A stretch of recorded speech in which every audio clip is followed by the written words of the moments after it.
Your alarm rings and the world rushes in. Emails, notifications, the pressure of the day. Your mind, barely awake, is already being pulled in a dozen different directions. Most of our mornings are a frantic reaction to this chaos. We wake up mentally scattered, emotionally vulnerable, and immediately on the defense. But what if your morning wasn't about reacting, but about rising? What if you could build a mindset so clear and resilient that the world's chaos couldn't touch your inner peace? This isn't about some fleeting motivation or a 5-minute productivity hack. This is about a daily mental reset, a deliberate calibration of your inner world. Today, we're not just waking up, we're arming ourselves with 5 ancient Stoic rules to conquer our thoughts before the world does. Stay with me, and you'll learn how to transform your morning from a battlefield into a fortress of tranquility. Rule 1. The Dawn Declaration. Own your morning. The first battle of the day is won the moment you consciously choose to get up. For the Stoics, the morning wasn't just a suggestion, it was a call to duty. Even the Roman Emperor Marcus Aurelius, arguably the most powerful man on earth, wrote about his own struggle with the warmth of his bed. Yet, he got himself to rise with a powerful sense of purpose. He wrote in his private journal, "At dawn, when you have trouble getting out of bed, tell yourself, 'I have to go to work as a human being.' Or is this what I was created for? To huddle under the blankets and stay warm?" Now, this isn't about guilting yourself into waking up early. It's about identity. The Dawn Declaration is about reminding yourself, before any other thought creeps in, who you choose to be. Are you a passive creature of comfort, or a human being with a purpose to fulfill? The practical application is simple but profound. Before your feet hit the floor, before you even think about your phone, make a conscious declaration. It just takes a minute. Ask yourself, who do I want to be today? Affirm the virtues you want to embody: wisdom, courage, justice, self-control. You can even say it out loud. Today I will be patient. Today I will act with purpose. Today I will meet challenges with resilience. This isn't some empty affirmation. You're setting up your brain to follow your lead, choosing conscious action over mindless reaction. This declaration resets your identity for the day, and you lay the first stone in the foundation of a day well lived. Rule 2. The Mortality Mirror. Memento Mori. Okay, so you're awake and you've declared your purpose. Now it's time to ground that purpose in a powerful reality. Your time is limited. This might sound a little morbid, but for the Stoics, it was the ultimate tool for clarity. They called it Memento Mori. Remember, you will die. The point isn't to create fear, but to burn away the trivial things that clutter our minds. The philosopher Seneca urged us to live with this awareness, writing, "Let us prepare our minds as if we'd come to the very end of life. Let us postpone nothing. Let us balance life's books each day." The thought that this could be your last day isn't a reason for despair, but a filter for what truly matters. The practice is the mortality mirror. Stand in front of a mirror. Take 10 deep, slow breaths.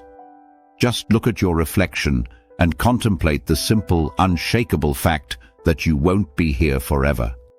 Ask yourself, if this were my last day, would I be proud of how I'm about to spend it? What am I taking for granted?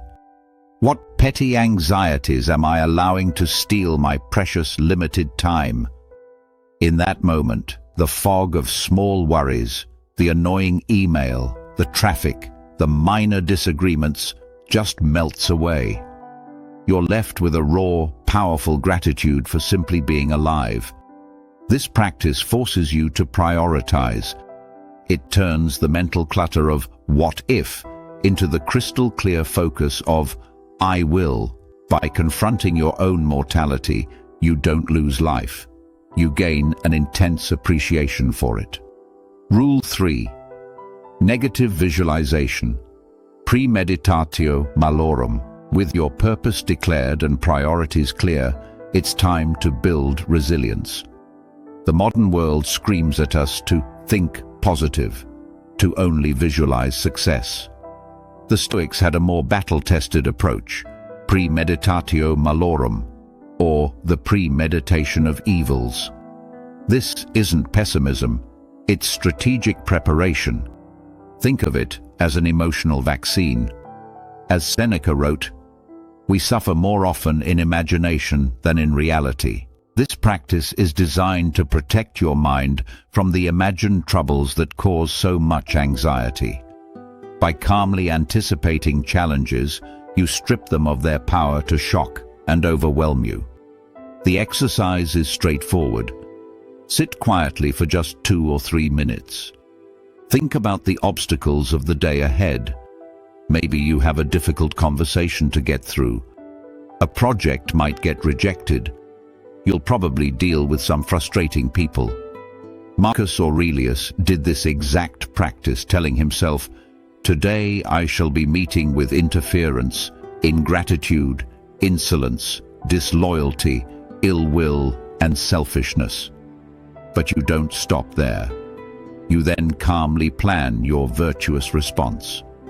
How will you act with patience when provoked? How will you keep your composure if you get bad news? You rehearse your response, not the outcome. The Stoic teacher Epictetus advised to practice in little things and then proceed to greater ones. This is that practice. This mental rehearsal builds bulletproof calm. When the challenge you foresaw arrives, you're not surprised. You're not emotionally hijacked. You've already prepared. This exercise creates a gap between external events and your internal judgment, stopping anxiety before it can even start. You become unflappable, not because you expect a perfect day, but because you're prepared for an imperfect one. If you're finding this ancient wisdom valuable for your modern life, take a second to subscribe. We explore these powerful ideas every week to help you build a more resilient and purposeful life. Rule 4. The control ritual. Dichotomy of control. This next rule is the absolute cornerstone of Stoicism and the key to unlocking massive mental freedom. It's the dichotomy of control. The philosopher Epictetus taught that some things are within our control and others are not. Within our control are our own thoughts, judgments, and actions.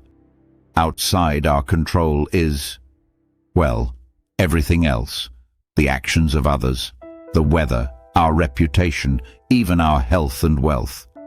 Nearly all of our mental suffering comes from confusing these two categories, from trying to control what we can't and neglecting what we can. As Marcus Aurelius reminded himself, you have power over your mind, not outside events. Realize this, and you will find strength.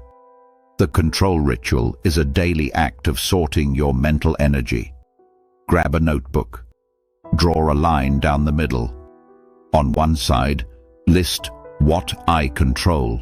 This list will always be surprisingly short. My effort, my choices, my responses, my integrity. On the other side, list what I release. This list is infinite, the outcome of my project. Whether someone likes me, the traffic on my commute, the economy. Then say it out loud. I will focus my energy only on what I can control. I will accept and release the rest. This simple act is profoundly liberating. It breaks the exhausting cycle of worry and feeling like a victim. Problems that seemed huge are reframed. You're no longer stressed about making a client accept your proposal. You're focused on crafting the best proposal you can. You no longer worry about winning the argument. You focus on speaking with reason and calm. This ritual builds what the Stoics called self-sovereignty. It's the understanding that while you may not be the master of your fate, you are, and always will be, the master of your response. That's where your real power is. Rule 5. Amor fati. Love your fate. The final rule ties it all together. After declaring your purpose, embracing your mortality, preparing for obstacles, and clarifying what you control, you have to learn to not just accept what happens, but to embrace it. This is the principle of amor fati, a love of fate. This isn't just passive resignation. It's an active, powerful choice to see everything that happens, good, bad, and ugly, as necessary and even desirable. Marcus Aurelius put it perfectly with a powerful analogy. A blazing fire makes flame and brightness out of everything thrown into it. For the Stoic, there are no real setbacks, only opportunities. An unexpected obstacle is a chance to practice patience. Harsh criticism is a chance to practice humility. A failure is a lesson in resilience. You transform every obstacle into a teacher. You don't just endure the day, you find fuel in it. The practice can be a simple internal mantra. Whatever comes, I will embrace it. I will use it. It is for me. But to truly live this rule, the Stoics advocated for voluntary discomfort. End your morning with a cold shower. Skip that first cup of coffee. Do a difficult workout. By willingly choosing a small, controlled hardship, you train your mind and body not just to tolerate discomfort, but to thrive in it. As Epictetus taught, this is how we train in the little things to prepare for the great ones. Amor fati is the ultimate mental shift. It frees you from the exhausting fight against reality and the wish for things to be different than they are. This creates an inner peace that has nothing to do with your external circumstances. You find strength not by bending the world to your will, but by bending your will to love the world as it is. These aren't just tips, they are your defense against the chaos of the modern world. Every morning is a choice. You can wake up and let your thoughts run wild, swirling, chaotic, and overwhelming. Or you can wake up and take control of your thoughts, making them intentional, focused, and clear. Let's recap the 5 rules for your daily mental reset. 1. The Dawn Declaration. Own your morning by declaring your purpose. 2. The Mortality Mirror. Use the thought of your finitude to clarify what really matters. 3. Negative Visualization. Prepare for adversity so you can remain unshaken. 4. The Control Ritual. Focus only on what you can control to find your power. 5. Amor fati. Love your fate and turn every obstacle into fuel. This simple routine, just a few moments for reflection and intention, isn't another item on your to-do list. It's the practice that makes the rest of your day manageable. It's how you forge a resilient mind, a calm spirit, and an unbreakable will.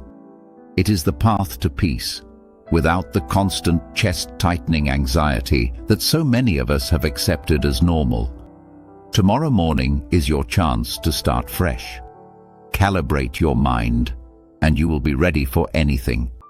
If this philosophy resonates with you, subscribe and join our community. Share in the comments which of these rules you're going to try first. Master your morning, and you can master your life.